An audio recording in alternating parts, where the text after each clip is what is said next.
Appreciate that, Doug. That nice introduction. And Allie, thanks for inviting us. My name is Chris R. I am a recovered alcoholic from Ingram, Texas, and uh, what a delight to be here. It's beautiful to be connected with all of the other speakers that are on here. I mean, I know most of them, and we're in for a treat. For heaven's sakes, there's some great speaks out there, and delighted to be here. We're having one of our biggest ice storms in Texas history right now. Uh, yeah. Some of you Canadians need to come down here and teach us how to drive. I'm just saying, they're closing the state down, guys. I got to tell you, it's colder than yeah. So I don't know how y'all do it. Y'all are real men up there, but we're all huddled in the house. That's what we're doing, and got the heaters cranked up. So. What a delight. What a nice weekend to be doing a Fellowship of the Spirit in Toronto. I did a talk, a little workshop deal we did last weekend up in Oregon. And I'm seeing a bunch of those same faces on here this weekend. And got it. That's the coolest thing. Butch was talking about it. Blessed Bush, thank you so much for sharing it. They was just talking about it, just how cool to get on here with 1,000 of our friends. And I got buds and my little buddies from Sweden are on here, and all over the world. Good heavens, and just pleased as I can be. I don't see Myers on here. He's on here, I know, because I've texted him earlier, but I don't know what page he's on. I haven't been able to see him, so he may. Not sure. I'm waving at him. I hope he's okay. I'm going to do about 45 minutes, and I'll flip it over to him, and he can do steps 2. I'm going to try to cover first step, and I'm going to do it in pretty quick fashion. But I need to mention real quick, if I share anything in here that is not in the big book, I'm sharing my experience, or that's it. It's my experience. It may be different than yours, so don't get cranky with me. I love you regardless. There's a lot of people in Alcoholics Anonymous, folks, and there seems to be a lot of ways to do this. And I just happen to.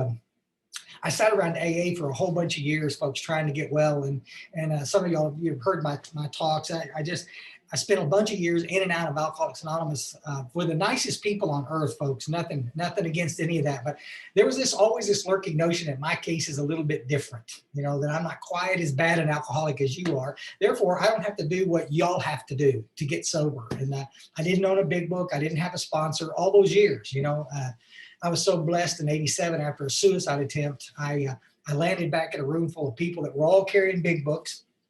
This ought to be confusing to the little newcomer. This is a big book. This is a little big book. I don't know what to tell you, but I carry the little one. I can put it in my pocket. But they were all carrying big books. And after the meeting, they went around and shared some hope with me. They didn't share any more war stories with me, which was really nice. I'd spent 7 years listening to you talk about eating out of dumpsters, and that wasn't me, and I couldn't relate. And well, that one I could. I did eat out of a dumpster a couple of times, but I'm saying, these guys qualified me. They pulled me out after the meeting, and we sat at a little table, and they got me another cup of coffee, and we sat there, and I'm detoxing, guys. I'm coming undone. I've had my first day of sobriety, November 13th, 1987, and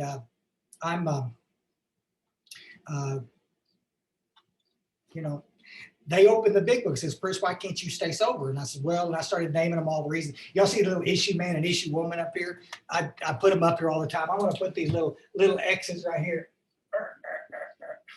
All these little X's, what everybody wants to talk about, guys. Everybody's convinced they're drinking because of something else. The truth is, guys, this genetic predisposed illness is real as can be. My twin brother, if he's on there, he and I caught the bullet. We got the genetic predisposition. I got 2 sisters that never had a problem with alcohol. They can drink a little bit, take it or leave it alone. Just like Butch was talking about, they freak me out. How could you do that? Yeah. And we couldn't do it. But our lives were pretty good, guys. We were holding it together pretty good. We weren't doing a lot of the crazy stuff. And when I went to Alcoholics Anonymous all those years, I mean, everybody, again, trying to help me, but they were trying to scare me into recovery. A lot of them seemed to be, instead of pulling me with a vision. Bill Wilson says in a little letter, I was reading it last weekend, 1942, our chief responsibility to the newcomer is an adequate presentation of the program. It's an excerpt from a letter. You can see it in As Bill Sees It. Chief responsibility. That's what those guys did for me. I am so grateful that these guys got me. And they were supposed to be at dinner. It was a 6 o'clock meeting, so it was 7 o'clock. They were supposed to go home and go to dinner. And they sat with me and they opened the big book. And for the first time, they showed me what it was to be an alcoholic. I get emails around, guys, when I do these workshops and somebody, I'm going to put my email on there so y'all can say hi. I've got this little index I'll send you too if you email me. But I, you know, there's always somebody in there that wants, you know, I'm an alcoholic if I say I'm an alcoholic. That's not true. You're a member of Alcoholics Anonymous if you say you're a member. Nobody's going to kick you out. You're there.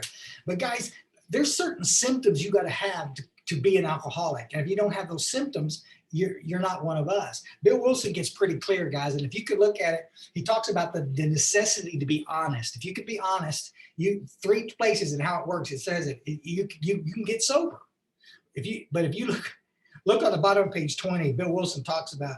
He says moderate drinkers have little trouble in giving it up entirely if they have a good reason for it. They can take it or leave it alone. We don't have any moderate anybody in here, I'm telling you. Then we have a certain type of hard drinker. He may have the habit badly enough to gradually impair himself physically and mentally, may cause him to die a few years before his time. If a sufficient strong reason comes along, ill health, falling in love, change of environment, warning from a doctor, if this becomes operative, this man or woman can stop or moderate, although may find it difficult and troublesome, may even need medical attention. Next paragraph, last one. But what about the real alcoholic? Yeah, he may start off as a moderate drinker, may or may not become a continuous hard drinker, but at some stage of their drinking career, he begins to lose all control of the consumption once he starts to drink.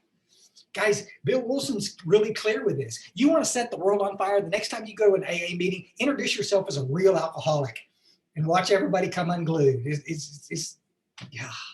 I am a real alcoholic, guys. I'm a bona fide real alcoholic. And I got to tell you, folks, there's so many hard drinkers in Alcoholics Anonymous right now. And I'm just going to say, it's the only thing I'm going to say controversial. Be careful who you listen to in Alcoholics Anonymous. Because if you're listening to somebody, yeah, they're the put the plug in the jug, meeting makers make it, easy does it, think, yeah, they're slogan hell. Yeah. And I'm not knocking the slogans. Well, yeah, I am. Just a little bit. Just a little bit, maybe a tiny bit. Guys, the real alcoholic, guys, these guys opened the book and they showed me what it was to be an alcoholic. And I mean, I went home that night, 30 minutes later, just like we're going to do tonight. And I had tears in my eyes because I understood for the first time what it meant to be an alcoholic. There's an old guy locally, and he always says it. Every time I hear it in meetings, he shares it. There's no one step more important than the other. You know, I believe that we have to work all 12 steps. I believe that's all of that. But it's a real problem. 60 of the pages, the steps are outlined on the first 100 pages, give or take, guys, a few pages. 60 of those pages are the first step. He does the next 11 steps in the next 40 pages. So Bill Wilson really wanted us to pay attention. Once you're convinced, the book says, to your innermost self that you're really one of us, guys, there's no looking back. People that don't finish the steps are people that have what the book calls this lurking notion that their case is different. Because if you're convinced that you really are one of us and that the solution is going to be this spiritual experience, there's not going to be any of this. Take your time to do the work. It's going to be like a rocket. Let's get this work done as quick as possible. And that's hopefully, yeah, that's what we need to do, folks. If you look at the doctor's opinion, up to page, doctor's opinion written by Dr. Silkworth, guys, and I'm a big fan. I could talk 40 minutes just on Dr. Silkworth. This guy was, I mean, a sweetheart. I would have loved to have met him. He's buried up in the Jersey Shore, and I visited his grave and was my New York friends, and it's what a guy, you know. But he started seeing anecdotally things that were different with alcoholics, folks. And it's one of the things I'll say right now. There was a guy that wrote a book about it. One of the lines in it I'll just take out of context. It says, "We're not different than other people. We're different than other drinkers." There's a lot of people that want to paint pictures that we're all goofy. Dr. Silkworth wrote some stuff about it too. You need to stop doing that, because I got to tell you, alcoholics as a general rule are no goofier than the people at the Lions Club over here, you know, or the Baptist Church. We got goofy people all over the world. And I don't know. Alcoholics, so guys, the way I'm different, folks, is the way my body reacts to alcohol. I mean, that's what we have to look at. There's no addictive personalities. Those are character defects. Don't get me started. It's too early.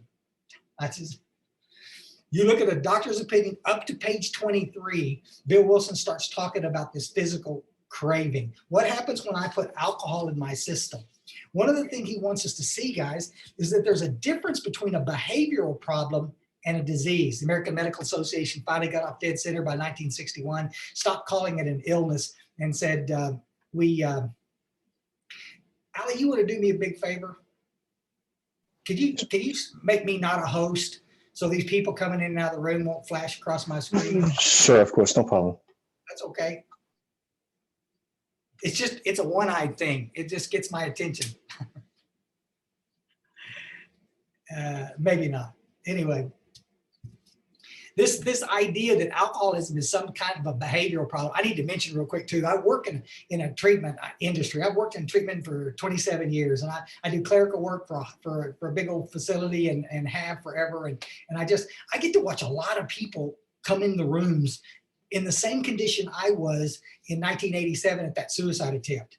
They come in and they start detoxing, and they come out of the haze, and they start realizing, they says, I tried AA, it didn't work. Well, the truth is they did the same thing I did. They went to a whole bunch of meetings.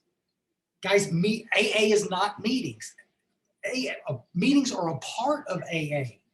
There's also two other legacies that we're supposed to be looking at. There's the fellowship, there's recovery, our 12 steps, and there's our service structure. And we got to get in all three parts, and we'll get sober. If we're trying to stay sober, folks, if you're a real alcoholic trying to stay sober, just going to meetings, you could be in trouble. There's this thing that we don't talk about. Bill Wilson refers to it several places in the book, but we know today, well, maybe we didn't know as well back in the day, that this illness is absolutely progressive. Most of y'all can look around the rooms and you can see it. It gradually gets worse. Sometimes it's not gradual. Sometimes it's just gradual, and then all of a sudden, it's like it gets so bad so quick, it's not even funny. But it's progressive, guys, and it'll get, if your illness has progressed very far, you're going to be able to see these symptoms pretty easy. If it hasn't progressed very far, you got to look. If you'd known the questions to ask me, you could have diagnosed me with alcoholism at 17 years old, but nobody did. When I went to AA, I was in the late 20s, mid 20s, about 25 years old. And everybody was just trying to, identify with the stories instead of the symptoms. I'm not knocking stories, guys, but if we could connect the story with the symptom, then we could get some clarity around this. Because y'all, while I'm here, I'm just got to say it, guys. We scare a lot of people away from Alcoholics Anonymous by thinking that all we're going to have to do is share our stories. Stories on a Friday night like this, oh my God, bring it on. But in a first step meeting, you got a guy coming back, picking up his 15th Desire chip this year. He doesn't need to hear another story. He needs to hear what this is really about, so he can finally understand that he's going to die if he doesn't get well. I called myself an alcoholic all those 7 years, and I didn't even believe it than a man in the moon. I just figured if I could get all these little X's and y'all hear that little term, get your ducks in a row? Do they say that up there in Canada? Yeah. That's a Texas expression, maybe. If you get all your ducks in a row, everything will be okay. Yeah. Buddy, I've had a ducks in a row. It's true. How many of you guys drank when everything was great in your life? How many of you drank when everything was crap in your life? Yeah. We could do this all day. Nice car. Bad car, nice girl, evil girl. We could no. My drinking doesn't have that much to do with my external, guys. It exacerbates it, but it doesn't make me an alcoholic. What makes me an alcoholic is that genetic predisposition. And scientifically, they've proved it. About 60% of this is genetic. So anyway, you look at it, your truth, guys. If you look at the doctor's opinion, and they start talking about this phenomenon of craving, it's talking about what happens when I put alcohol in my system. I need to mention sometimes people get confused because they hear, especially the young people, they hear that once I start to drink, I lose control and drink uncontrollably, like until I black out or pass out or whatever. That's not true. Sometimes the craving can be satisfied with smaller quantities of alcohol. Buddy, I've gone to the store 1,000 times and bought a 6-pack of beer at the 7-Eleven and come home and drank a couple of beers and went to bed. I've done that before. I've also drank a couple of beers after that in that 6-pack, then finished the 6-pack, then ran back across the street right before they closed so I could get a 12-pack because I'm not finished yet. So I don't know what sometimes the craving can be satisfied with smaller quantities of alcohol. Stop looking at this like you got to turn into a zombie every time you drink. That's end-stage alcoholism. But I'll mention this, guys. One of the worst alcoholics I ever knew was about 18, 19-year-old kid. Yeah, this young man was something else. He had 2 drunk driving charges. He blacked out both times he drank and had 2 drunk driving charges. I mean, he was an end-stage alcoholic at 19 years old. And I watch people in their 70s just now beginning to see the symptoms clearly in their life as alcoholics. It progresses different in different folks. I just mentioned it, guys. So don't stop comparing your story with somebody else's story because it may be completely different. It probably will, that's for sure. Bill Wilson gets pretty clear about it, guys, in this thing called phenomena called craving. I got it? What happens when I put alcohol in my system? From 23 to 43, we start talking about this little thing called the mental obsession. Everybody, excuse me, everybody out there that I talk to, counselors, therapists, excuse me, police department folks, doctors, they all understand the physical thing. Oprah Winfrey, you alcoholics, once you start to drink, oh my God, you can't stop. Okay, but you start talking about this mental piece, excuse me, and people go nuts. Bill Wilson gets pretty clear about it. If you look from 23 to 43, those 20 pages, Bill Wilson talks about this mental obsession. He uses the word, because we don't have the time to go into it, but he uses the word insanity over and over and over. I do want to read one page, one little paragraph. If there's a secret handshake in Alcoholics Anonymous, it's this paragraph. So any of you little new knuckleheads in there, pay attention now. I'm fixing to give it to you right now. And you can send me some money later because I'm going to save your life right now. Look. Top of page 24, guys. Now listen, again, I'm in AA for 7 years and nobody's showing me this. And all of a sudden these old geezers, these old country guys with old busted up big books, just like Butch was talking about, my heroes, people who've been around a while, opened the book and they showed me this page and it changed my life. Top of page 24, italicized writing. The fact is that most alcoholics, Bill Wilson's trying to be very diplomatic here, it's all alcoholics, for reasons yet obscure, have lost the power of choice in drink. Our so-called willpower becomes practically non-existent. We are unable at certain times, not every time, at certain times, to bring into our consciousness with sufficient force the memory and suffering and humiliation of even a week or a month ago. We are without defense against the first drink. You go into any AA meeting out there tonight and you bring up a topic and you ask the group, do you have a choice whether you're going to drink or not? Y'all go fine. And everybody in the room will say yes. You do not. Bill Wilson's crystal clear. We have lost the power of choice in drink. If you read in the book, in the next 20 pages, there's 5 stories. 4 of them are high bottom drunks. Y'all know what a high bottom drunk is. Folks that haven't lost it all. Butch was a low bottom drunk. He's living on the street. High bottom drunks or haven't lost it all. These stories, there's one fictitious story, the jaywalker, although it's pretty applicable to all of us in there. But the high bottoms, you look at it, but in every one of these stories, he'll do 2 things. As he's explaining the story, he'll give you the lead up, and then right before and after, he starts taking away all the things we call triggers. Yeah, all the things that we want to blame for causing the alcoholism, he'll take that away.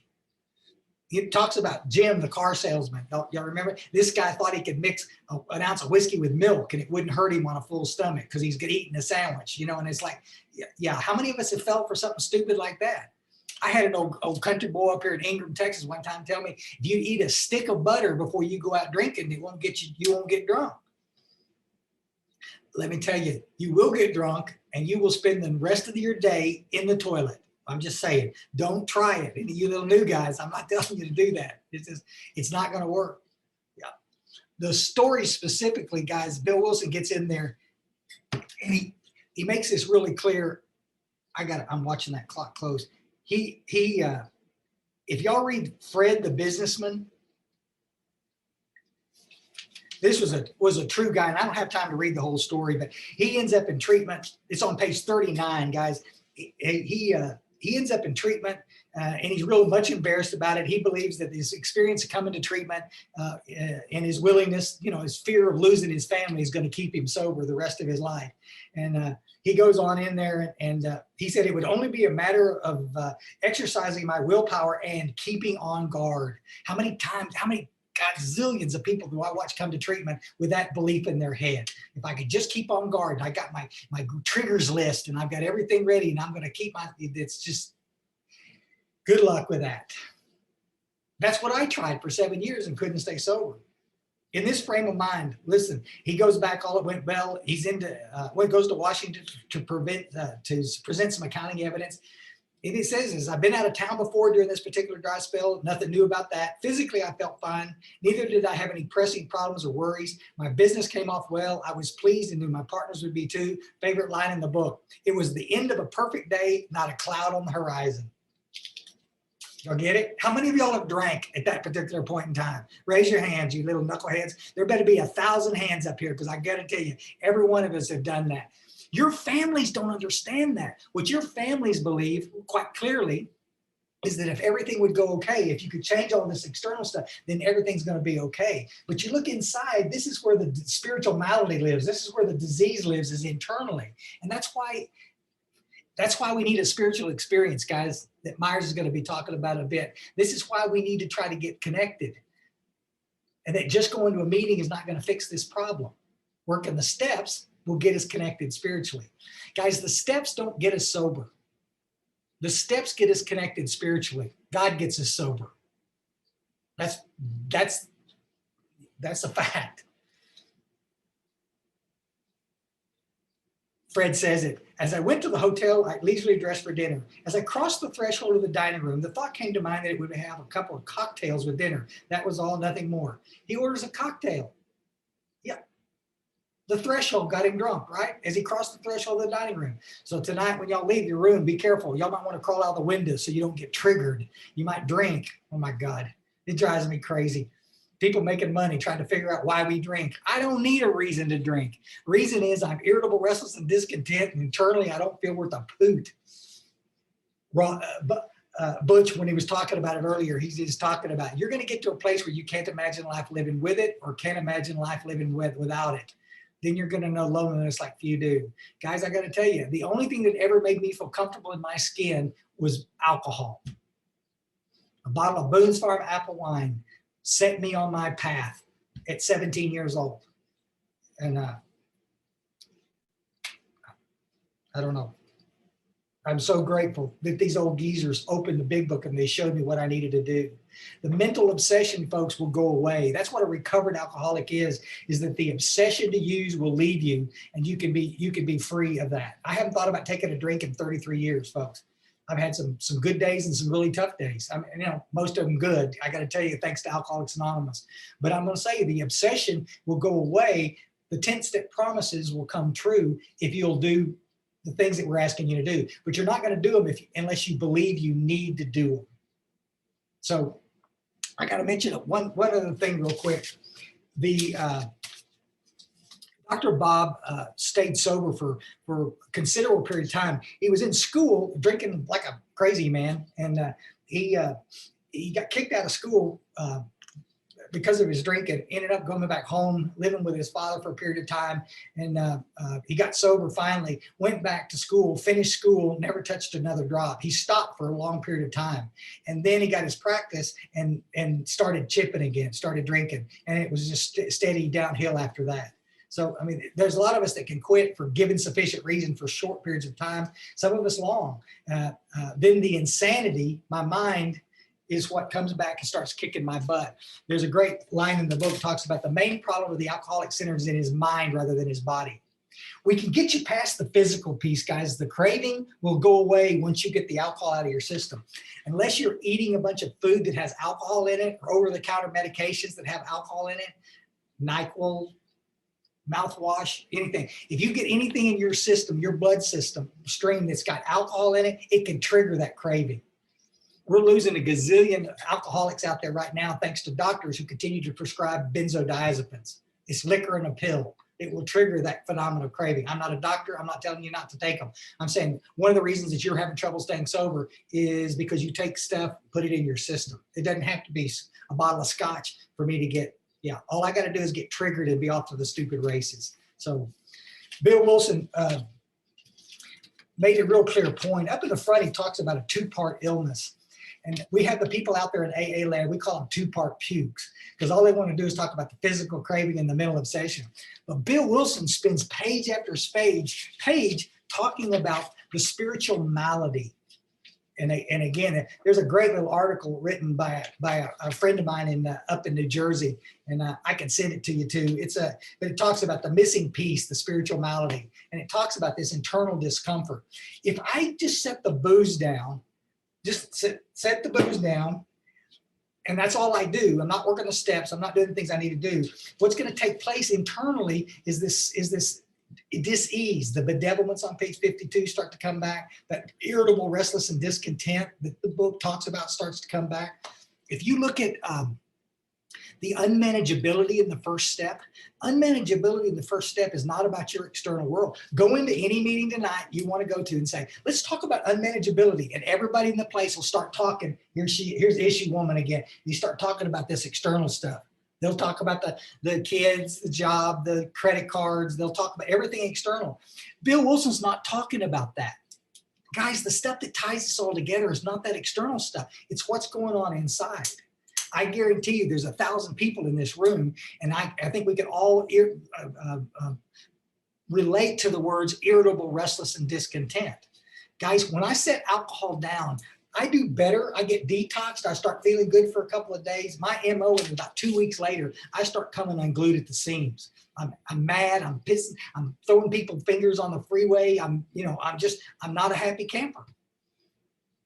Fear comes back. The depression comes back. I'm going to go see a doctor and try to get this taken care of. That's why so many of us end up on medications, is that we're looking for something to treat this internal discomfort. The spiritual malady must be treated. Y'all see the little lady right here, the little guy over here, this internal stuff. You can't live uncomfortable. This is what your families don't understand. Butch mentioned it up there. They think, guys, I've seen two butts doing great. And then a month later, they're drunk. Because the pain of not drinking one stupid day at a time eventually starts to outweigh the benefits in their head. And they go, and their head says, I can have one drink. I can smoke one joint. Historically, guys, the alcoholics, they end up going to drugs. Prescription medication is decimating Alcoholics Anonymous. And all the little dope fiends that snuck in this room, you're so welcome. Bless your heart. I'm going to tell you, y'all have the problem with alcohol. I don't have a problem with alcohol. Didn't say you did, but if you drink, you'll go back to the heroin. That's all I'm saying about, I'm just saying, it's that I'm looking for something to treat this internal condition. I'll mention this real quick. This internal stuff that we're talking about can be treated lots of different ways. And I think some of y'all that have been around and y'all sponsored people over a period of time, y'all probably seen this, because I sure saw it with me. I set the booze down, and all of a sudden, food got to be a problem for me.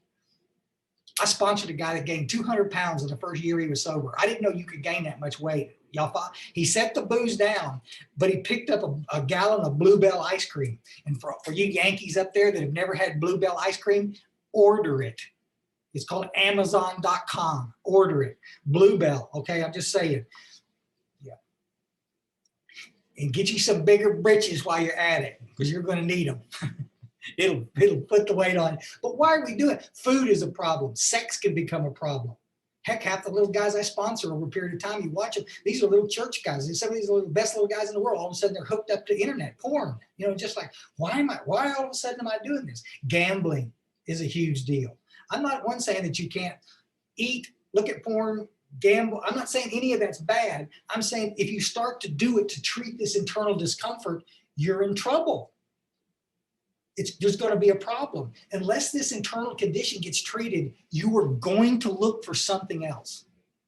I got to tell you guys, I cannot tell you right now how many people we got leaving treatment who still have this lurking notion that they can leave and smoke pot. Now, thank God in the United States, lots of places it's legal. And I think it should be legal in all 50 states. I don't have a problem with this stuff. But that's their lurking notion. Well, I'm not going to do anything. I'm going to stay sober, but they're not going to work the steps. So 3 weeks out, 2 months out, 6 months out, that little window starts closing, that little all this discomfort starts to come back, and they start looking for things they can put in their system to fix that problem. Just something to look at, folks. That's why you see so many people, AA boy meets AA girl on AA campus. Yeah. They come into AA and all of a sudden they're in love. Yeah, nah. Yeah. Oh, did I mention they're both married and it's fixing to be yeah, it's going to be nasty. Y'all follow? Yeah, here's his little heart. Yeah, okay.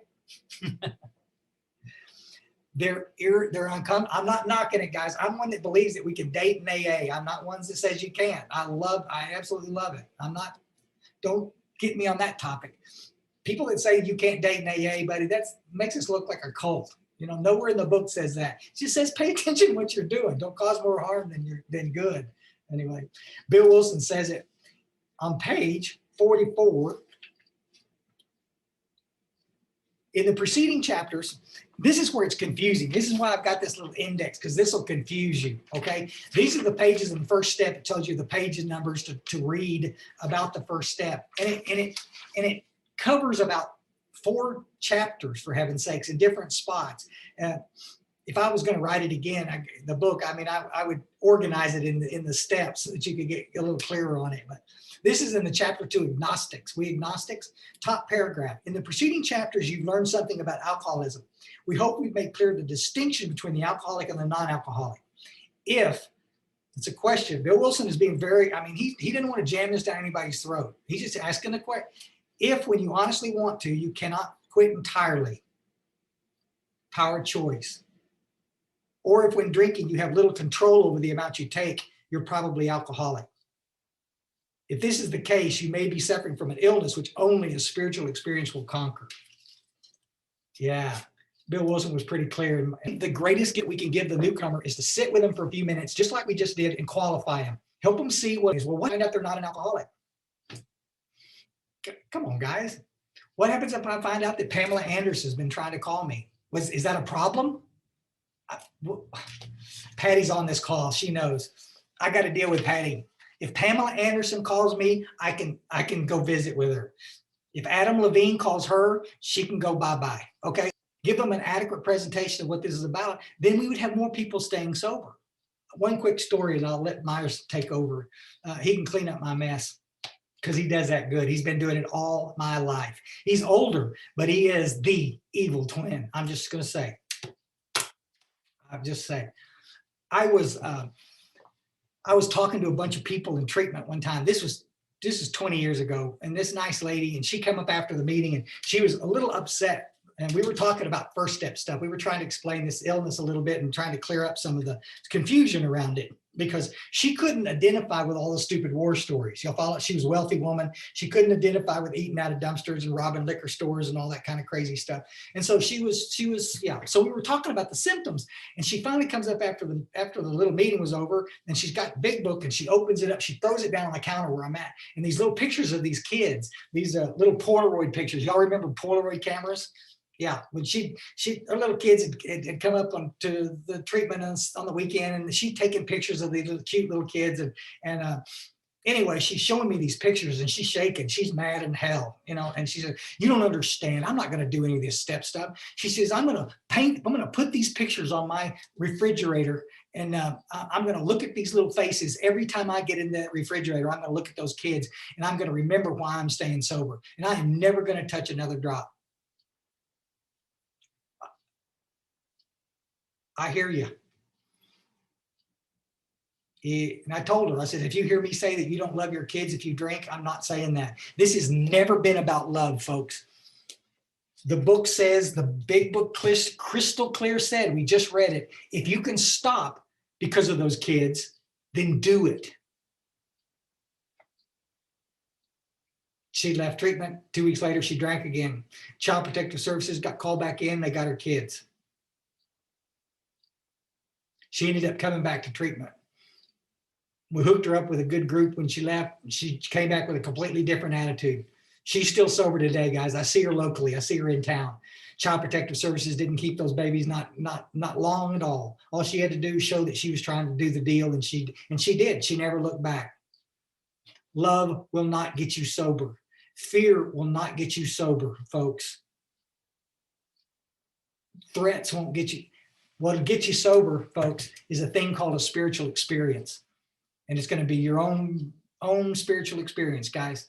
And it's just, I'm so excited for y'all. We got some of the best speakers around getting to share this weekend, and I'm going to be here as much of it as I can. If we don't freeze to death tonight, I'll be here for sure. I'm going to turn this over to my twin brother Myers. Thank you, Chris. Can you guys hear me? Okay. Okay. This is good. It's as cold here in Dallas where I am. Chris is 300 miles south of me, and it's as cold here as there, but there's no moisture, and so we kind of got it made. Butch, I wanted to say thanks to a couple of people, and thank you for producing me. And and Allie, I love you more than you'll ever know, buddy. I can't tell you how your kindness has been with me since I first met you. It seems so weird that it's been a full year since we did, or almost a year since we did the first Fellowship of the Spirit in Toronto.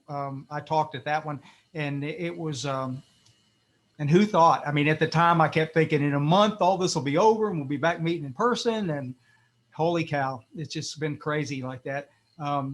Butch, thank you for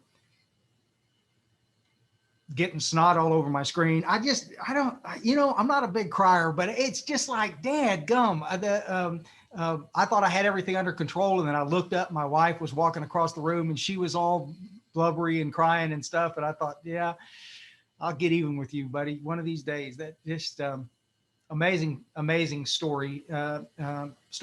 And I got to tell you, it's as many of these as we've done, and I've done a jillion of them with Chris, and it's always sort of fun to see the reactions. One of the things, obviously, that the Zoom stuff has done is that I don't have to travel to Europe 4 or 5 times a year. I can go to Europe 100 times on Zoom and talk to people and deal with people, and it's kind of interesting to see. I remember somebody one time saying, Myers, you're so lucky. You get to go all over the world and you get to talk. And it must be so cool to sit in all those meetings. And I'm going, well, sometimes it is. And they said, well, what do you mean? Sometimes. And I said, well, sometimes it's pretty uncomfortable too. And they said, well, I don't understand what you're talking about. And I said, well, sometimes it's uncomfortable. And sometimes the things that pass for AA, that pass for a program, don't quite line up with what I've been taught. And I got to tell you guys, there have been meetings that I've been into when I was still traveling in person, where I'd be really careful to kind of look back on the wall like this and make sure that there's a circle triangle on the door, but everything I'm hearing is about something else. And so there's a lot of confusion in places. It seems to be geographical. We were talking about this the other day. It seems there's a lot of geography involved in this. In certain geographical areas, you'll have really strong program. In some areas, it's just like non-existent, and lots of variations and ideas. And it could be a bit troublesome. It can. And I'm not ragging on anybody, but I need to tell you 2 minutes worth of story because it affects everything else that we'll talk about around this step 2 and step 1 stuff that we're talking about this evening. Chris actually saved my life twice. I'll say this while he's on here. And Chris sobered up in November of '87, and 2 months later, he took me to my very first AA meeting north of Dallas, and saved my bacon. It was pretty amazing. And I stayed in pretty good shape for a number of years. Chris moved to the hill country and deserted me and moved down there and got married and got a sponsor, a big book sponsor. I didn't know what that was, but it didn't care. Guys, I've been in the program. I had that one sobriety date, January 15th, '88, but I never picked up a book. I got a sponsor in name only. Some of y'all can relate to this. Some of you maybe not, but I'm just staying sober one day at a time is okay for a little bit. But I got to tell you, if that's what you're doing now and you've been sober for a period of time, it's a pretty uncomfortable way to live your life. Chris was talking about that. And it'll make you, it's a pretty uncomfortable place to be. And so at 4 or 5 years sober, I'm starting to manifest some weird stuff, this restless, irritable, and discontent that we were talking about earlier. It's back, and it's kicking my rear end. I'm having anxiety attacks. I treat that. And then I'm having this depression comes back, and the depression is killing me. It's just daily. And my wife is she's the smart one, and she's my business partner, and she's carrying all the load because I can't even get out of bed. I'm so depressed. I'm going to 6 meetings a week. I've never worked the steps. I'm be as transparent as I can be. I've never worked the steps. And I'm locked in this cage of this bondage that centers around just going to a bunch of meetings. And some of y'all can relate. I got to tell you, I talk to hundreds of people a year worldwide who have been in that exact same cul-de-sac that they can't get out. I'm going to all the meetings I can go to, but I cannot get any relief. I'm either going to kill myself or I'm going to drink again, one or the other. Mercifully, at almost 7 years sober, Chris stepped back into the picture. I called him after a real close call with Getting Loaded, and Chris introduced me to an old dude in Dallas, a guy by the name of Cliff Bishop. I'll bust his anonymity every chance I get. He's been dead for a number of years, but Clifford was just this crusty old guy that was sponsored by Joe McQuaney of Joe and Charlie. So you can kind of see where this is all heading. It's like Big Book 101 stuff. But I'm going to tell you, because some of y'all can relate, it's also kind of embarrassing that I was sober for 7 years and I couldn't even tell you who the co-founders of Alcoholics Anonymous were. I mean, people go, Myers, you're just making that up. I'm not. I'm telling you, I had no clue what this program was about. Well, it's a real uncomfortable place to be. And so I get through the work in about 3 weeks with Clifford. I have this experience that was kind of earth-shattering in terms of just all of a sudden I'm waking up and getting excited about a program that I've been involved with, superficially anyway, but I've been involved with them for 7 years. I've never sponsored anybody. I don't have a spiritual life at all, but all of this stuff is on the horizon. All of this stuff is coming. So with that said, I can't hardly ever do this without talking from the perspective of sponsorship some.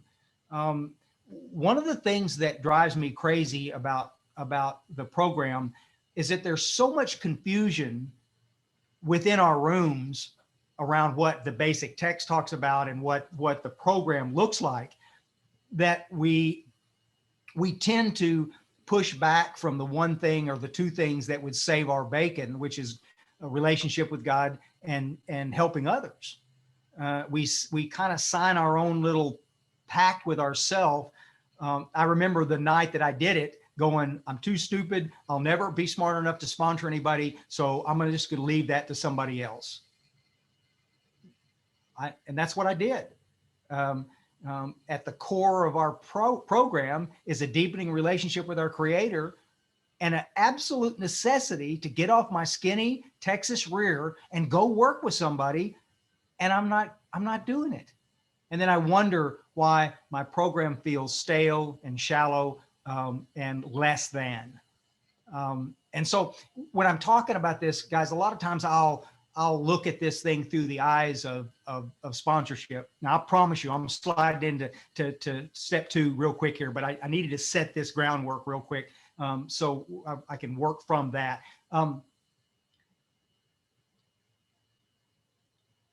Back over on page 17, there's a fascinating place that I never knew was in there that Bill Wilson talks about that always makes me smile, even today, reading it like that. I'll read it. You don't even have to reach for your book that I know is sitting in your lap right now.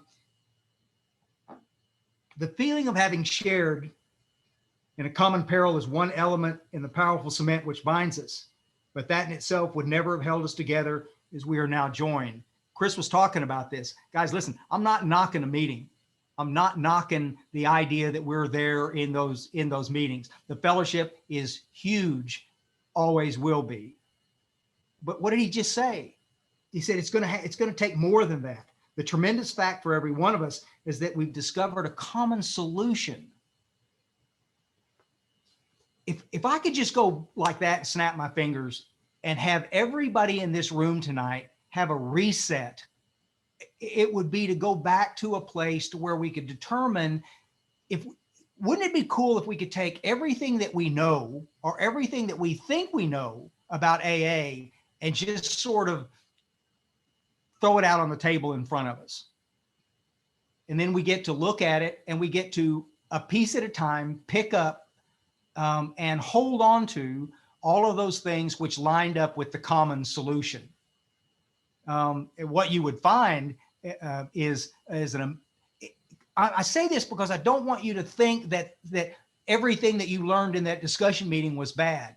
I'm not saying that. I'm not even implying that. But I am saying that we ought to be careful unless something sets the baseline to what it is that we're studying and then what, again, we're teaching, then we become part of the problem if we're not careful. How many of you have ever heard, well, you just hang around long enough and you'll eventually hear what you need to hear? Well, yeah, I used to say it. But I got to tell you guys, for a lot of people, that may not be the case. What if you were in the same meetings that I was going to, 6 of them a week, and I'm not hearing the things that I need to hear? And eventually, I can't take it anymore. This is the reason why there was nobody in those early meeting days that were teaching out of the big book. Nobody was trying to help us figure all of that stuff out. Somebody asked me in a deal one night in a workshop, they said, well, how do you know when it's time to start working the work? And there were some people in the room that kind of snickered and they laughed at the question. And I remember looking at them and I went, it's a great question, because it's one that I keep having nice people over the years would tell me, well, you'll know when it's time to start working the steps. Y'all, do y'all understand how crazy that is? We have a brand new guy that's right in off the street, doing some crazy stuff like this. And we give him this piece of advice. You'll know when it's time to work the steps. I'm sorry, I can't make that line up with my experience. I can't make it line up with anything that I've read. I can't, it's just a nice, warm and fuzzy statement. If you got a book, flip over to page 58. How many of you guys have ever heard, I know it'll be a shock, how many of you ever heard how it works? And guys, in 10 million meetings a day, especially since Zoom got on there, at 10 million meetings a day, you end up with people reading how it works before the meeting. And we have heard it so many times, we just trivialize it. It's when everybody gets up and goes and gets coffee, or you finish the text to the girl that's sitting right across the table from you, that kind of stuff. I mean, it's like, it's just crazy like that. We don't listen to it. But I want to read this little piece. 2/3 of the way down that page, on page 58, it says, our stories disclose in a general way what we used to be like, what happened, and what we're like now.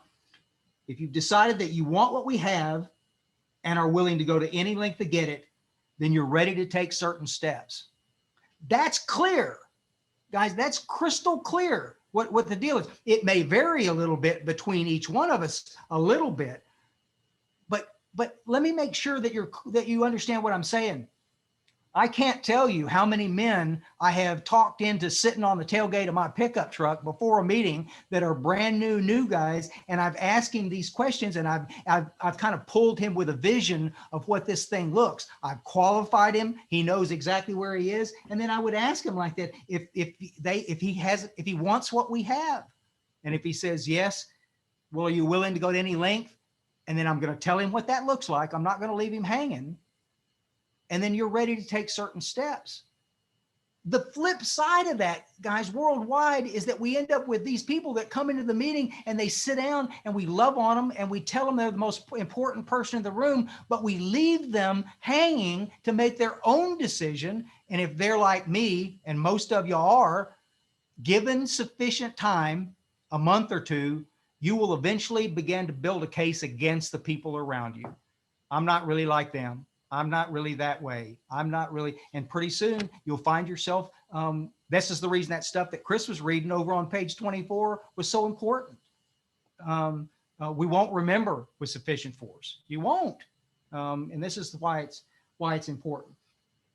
Okay, let's get down to the nuts and bolts. Flip. If you just cross the page over to on 59, step one that Chris was talking about, we admitted that we were powerless over alcohol, that our lives had become unmanageable, that we were unable to manage that decision to take that drink. It had nothing to do with the external stuff, okay? There are a lot of high bottom drunks in AA that are bona fide and need to be here, but they still have a fancy car, a fancy wife, a fancy house. They're not talking about your life being unmanageable. They're talking about the unmanageability around the first drink on this. So, and then the next piece, mercifully, we came to believe that a power greater than ourselves could restore us to sanity. It didn't say a meeting. It didn't say a trophy sponsor. It didn't say any of that stuff. It said a power. And then we got all the rest of the steps that allow us to take care of the things that stand between us and that sunlight of the Spirit. Guys, that's the function. That's the big ticket item here like that. If my goal is to stand in the sunlight of the Spirit, then what do I have to do to get clear of this stuff so that I can move towards that creator? Step 11 and step 2 are kind of joined at the hip. It's sort of an amazing deal to look at that. I want to show you something real quick. There it is. So let's slide into this from this direction. Regardless of where you are in your relationship with God, your responsibility to the men and women that you sponsor is to help them understand that their solution is not man. It's not a group. It's not whatever. I'm not saying none of this stuff is not important, but we sometimes paint this picture that you can be really vague and stay really vague. Listen, it's not my job to make you believe in my creator. It's not. What is my job is to get you to a place to where your head is open enough that you could actually move towards that you could actually see some of that. And then we'll talk about it. Now, go back and stop and think about this stuff. Remember when Ebby came to see Bill, and Ebby slings a little spiritual stuff out there, and Bill recoils a little bit. He's got a bit of spiritual kind of contempt around this stuff. And it's after he had his experience in the hospital, he was transformed, he was changed, and he began to realize, hey, wait a minute, I've been looking at this thing all wrong. But he didn't forget, he never forgot how hard he was pushing against the spiritual idea as a solution. He never forgot it. And that's the reason why, how many besides me were completely surprised that they spent so much time in We Agnostics? It just seems like it goes on forever. Bill Wilson makes a point, takes a deep breath, makes the point again. Takes a deep breath, says something rhetorical, and then hits it again. He just keeps doing that like that because he's trying to understand. Unless we can get these train wrecks these little sweethearts that are coming into this thing, unless we can get them to understand that the solution is to find a power, they're going to struggle. They're not going to get this, or what it is that they get is going to be a very weak, very timid view of what this program was meant to be. And we'll talk about that stuff here in just a second. I'm over on page 46. I just want to read a little bit and then I'll quit reading. But I want you to, on 46 about, where'd it go? There it is. I'm about halfway down the page. Yes, we of agnostic temperament have had these thoughts and experiences. Let us make haste to reassure you. We found that as soon as we were able to lay aside prejudice and express even a willingness to believe in a power greater than ourselves, we commenced to get results, even though it was impossible for any of us to fully define or comprehend that power, which was God.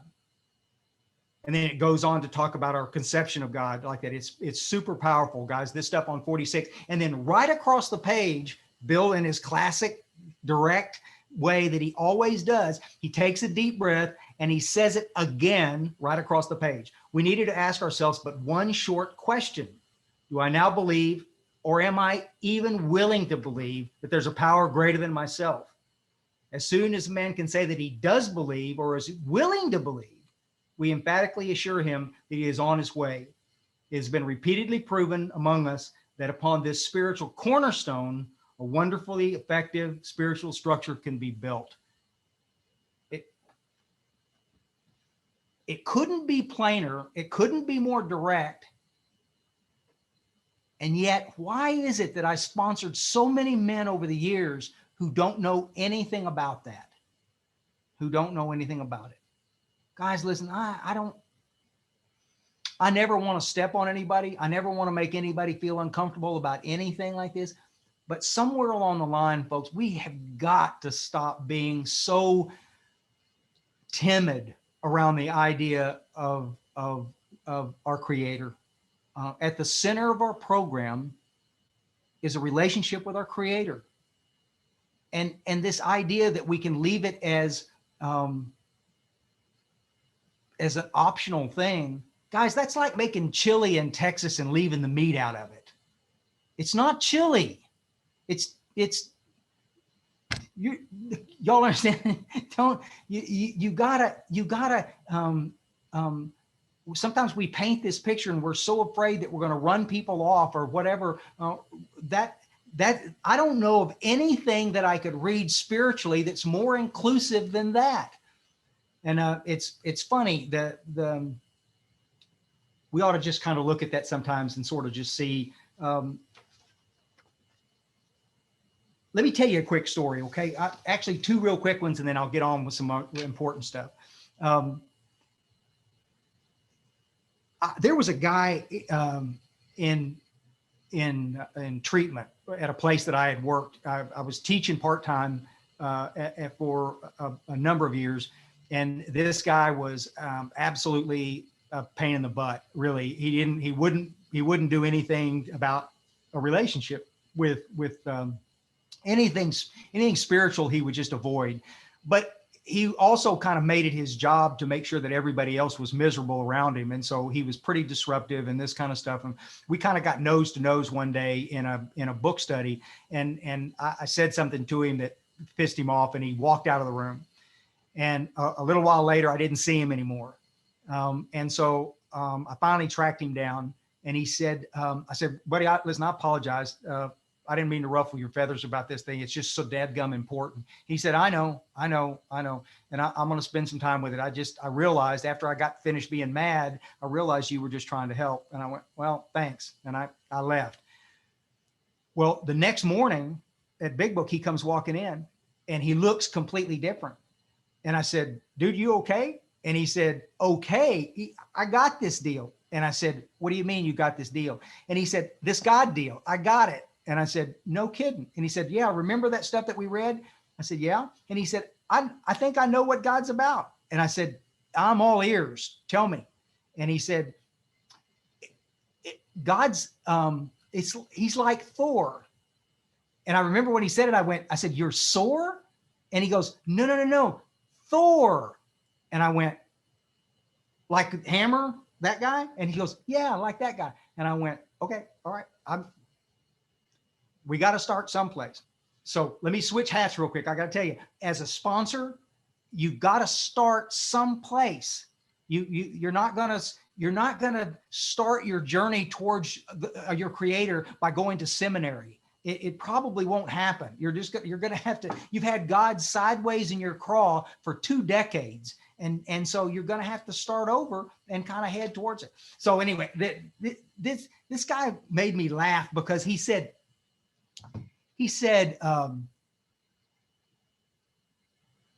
I'll see where this takes me. And he was transformed in treatment. It was something else. He got out, got a job at a place, and I saw him about 6 months later, and I said, "How's it going?" And he said, Myers, it's going super." He said, "I've never ever lived a life like this."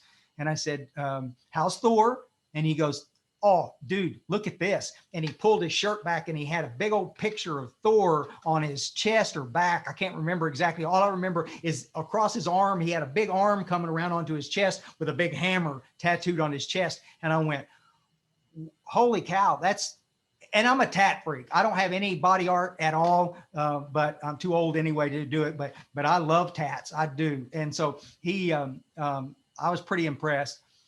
Well, I saw him about a year later, and I said, "Hey, dude, how things going?" He said, "I'm great." And he was working in the industry, and he said, "I'm great. I'm sponsoring a bunch of guys." And I said, "That's so cool, like that." And Thor, and he goes, "Well, yeah, we're not. It's not quite the same." And I said, "What do you mean not quite the same?" And he said, "Well, it's hard to explain, Myers. I just one day realized that Thor wasn't enough.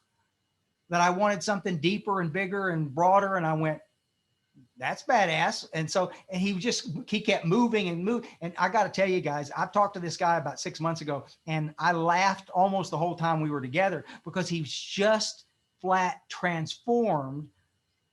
And it started out with Thor. I mean, I just kind of hard to kind of get your head around that whole thing like that.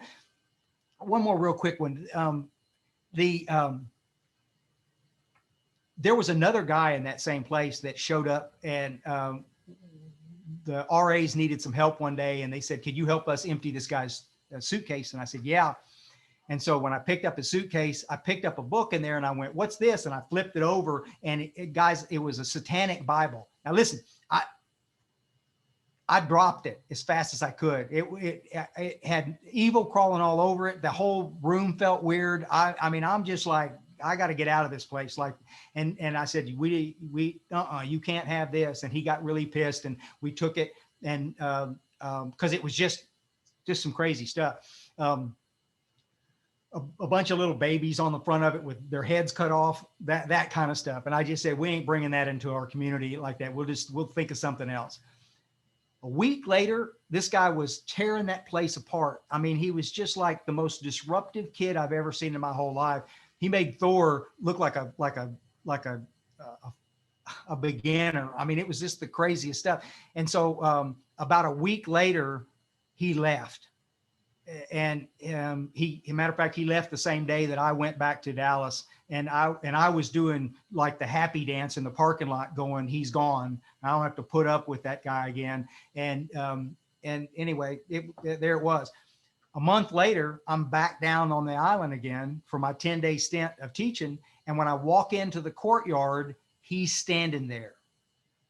And I just went, "Oh, golly." And I'm just grinding in my teeth thinking, "Oh, I can't believe it. It's going to be chaos again." And he looked at me and he said, "Hey, Mr. Raymer, I owe you an apology, 1, and 2, I just wanted to ask your opinion about some stuff." And he started talking about God, and I kind of went, what? Is this the same guy? Come to find out, something had happened to him when he was out. I don't know what it was, but he said at some point in time, I decided that I was willing to set down all the goofy stuff that I brought in and was willing to look at some other possibilities. And he said, frankly, I've looked at some pretty crazy stuff, but I'm ready to get serious about this stuff. This kid transformed into one of the coolest kids that I'd ever worked with in recovery land. He was helping people. I mean, if the gate opened, he was standing there, whether it was a parent, whether it was a kid coming in, whether whoever it was, he was there, as helpful as he could possibly be. Was a stellar guy, did his work, and finally left and went back home. I kept up with him and talked to him, and every once in a while he would send me pictures. And so one day he's sending me this picture, and I said, dude, where are you? I don't understand what the picture is. And my wife was standing there, and Londa said, wait a minute. And she biggerized it for me. And I said, are you at a swimming hole or something like that? And he goes, no, man, I'm at church. I'm standing next to a baptismal pool. I'm getting ready to get baptized. And I went, whoa, that's who knew? Guys, listen, I'll tell you these stupid stories because the only mistake that we can make around step 2 stuff is being so rigidly tied to these old ideas that we brought into this stuff.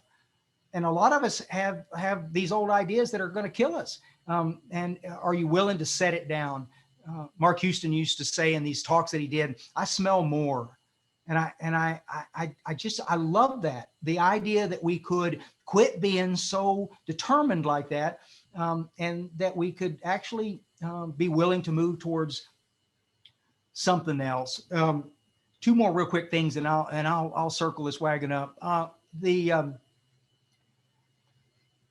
I had breakfast one morning with Joe McQuaney and Cliff Bishop, and Joe lived in Arkansas, but he'd come down, and Clifford was sponsored by Joe for 23 years, I guess. And we were having breakfast one morning, and Joe was always ragging me. He was always kind of giving me a tough time. And it was funny. It was humorous, because I don't know if any of you guys ever met Joe McQuaney in person. But if you ever had a chance to meet him in person, he was huge guy, really tall, and he had hands like baseball gloves, the biggest hands I've ever seen on a man. And he'd shake hands, and he was like shaking hands with a little bitty kid. And he would sit there at that breakfast table that morning, and he'd look at Clifford, and then he'd look at me, and he'd look back at Clifford. He said, Cliff, I think you got your work cut out for you on this guy. And I'd try to kind of, not react. And he said, Myers, let me ask you a question. Do you think that you can think your way sober? And I went, well, yes, I think I can. And then he looked back at Clifford, he looked at me, and he said, really? He said, so you can get clear of your selfishness and self-centeredness by exerting more self. And I went, well, it sounds kind of stupid when you put it like that. And he said, well, that's my point. That's what I'm trying to get you to understand. He said, Myers, he said, until you get your hand off that tiller, you're never going to ever feel the benefits of this program. I mean, you're doing all the right things, brother. He said, you're trying to help people. You're doing some other stuff like that, but you're at the meetings all the time like that. But I still sense this burning desire to control everything that's around you. And I just went, well, the bastard nailed it. He did. I didn't tell him that, but I was just thinking he nailed it. Well, he said, you want me to tell you the secret to this whole thing? And I went, yeah, please.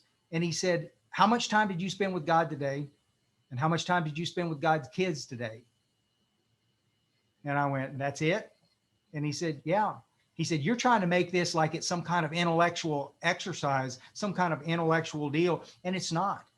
He said, it's it. When you get up in the morning, could you spend some quiet time with God, with your creator? And I said, yeah, I can. And he said, and then go see if you can get off your rear end and try to help somebody. I said, I can do that too. Chris and I were sitting in a meeting one night together in the hill country, this club down there. Our club's called the Outpost, and it's kind of just a bunch of big book folks. It's really, really pretty special. It always has been in my heart. And there was this kid in there, and he was sharing, and he was kind of sitting across from me a ways, and the room's 100 and so people in there, maybe close to 200 people in there. And this kid's, he can't be 19 years old.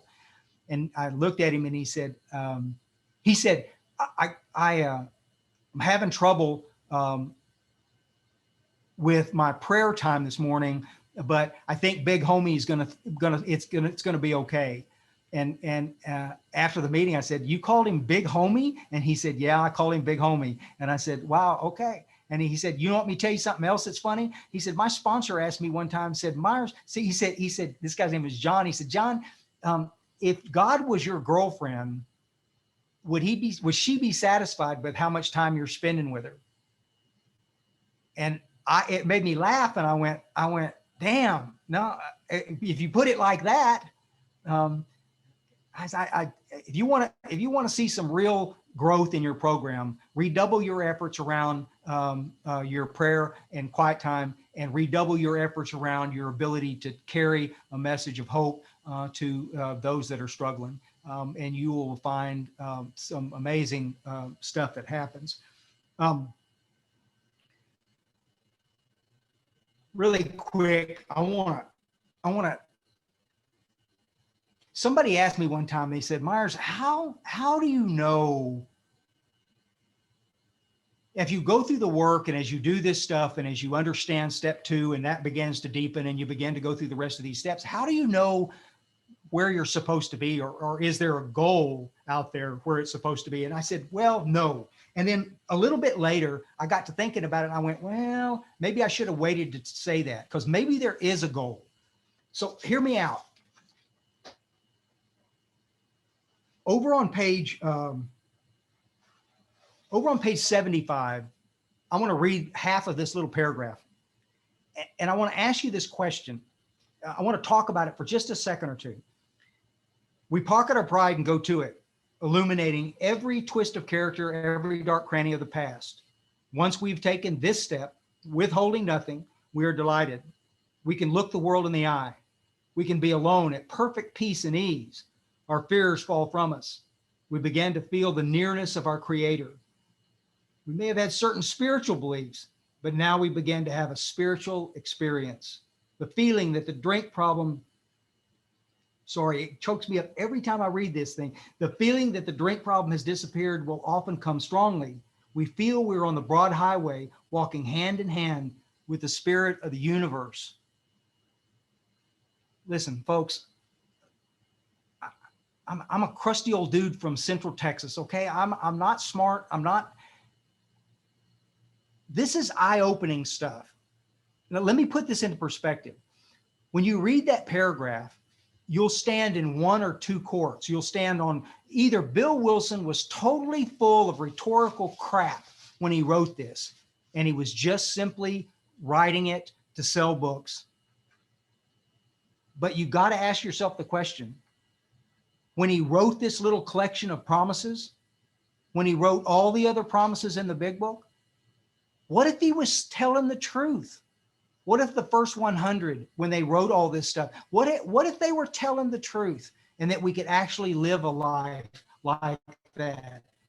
The feeling that the drink problem has disappeared often strongly. We feel we're on the broad highway, walking hand in hand with the spirit of the universe. Guys, that's some heady stuff. That's that stuff just blows me away like that. You stop and look collectively at all of us in this room tonight, and we reflect back on where we were and what happened. And then we look at the miracles that happened, at the transformations that happened, at all of the things that happened. I never dreamed that I would have a relationship with my Creator. Ever. And it happened. I never, ever dreamed that I would be able to be of service to anybody else. This is the kind of stuff that just blows me away. Listen, I love the fact that I'm sober. Hell, I love the fact that you're sober. I love the fact that all of us in here are like that. But I got to tell you guys, more than anything in the whole wide world, I'm grateful that I'm in a position where I might be able to alter the course of somebody else's life by my willingness to step in and try to help them see the truth that's in this book. And in some cases, I might even be able to save those lives. And I got to tell you, At the end of the day, at the end of everything like that, when you're just looking back on all this stuff, I'm proud of my family. I'm proud of my job. I'm proud of a lot of things in my life. Guys, I got to tell you that I could have a relationship that deepens daily with my Creator, that I could see that there is a different way of living our lives, that our lives could be full of miracle after miracle after miracle if we were just simply willing to look at it from a different perspective. Guys, if these promises have not manifested in your life, that great. At least you know where you stand. And that's what we're after. We want some clarity about where we are. If you're struggling with this stuff, let's go back. Let's do some more of this work. Let's pay attention to what it is that we're doing. Every day we stand at that turning point. This isn't a one and done kind of deal. Where I am today, Mark Houston used to always say, and it used to make me smile every time he'd say it, he said, where I am today is not where I want to be in a year from now.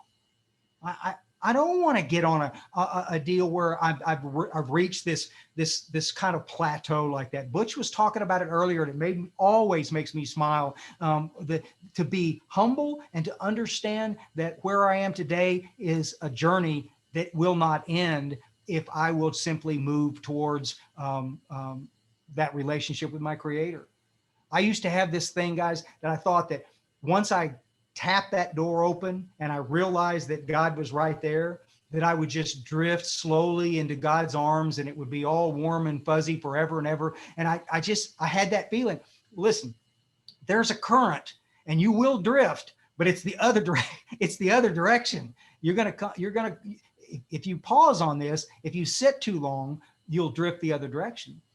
This is the reason I get so irritated sometimes when I see people in these rooms, when I see them hurting, and then I see people that love them say, how many meetings are you going to? If I could change anything about AA, if I could just go, we're going to change that. It would be this love affair with the meeting, which sometimes is in place of the more important stuff. Like what I would rather ask you if you're struggling, how much time did you spend with God today? And how much time did you spend with God's kids today? Let's move back towards that original idea of what this was about and then watch how our lives are transformed. I love you guys. Thank you so much for letting me come tonight. Thank y'all.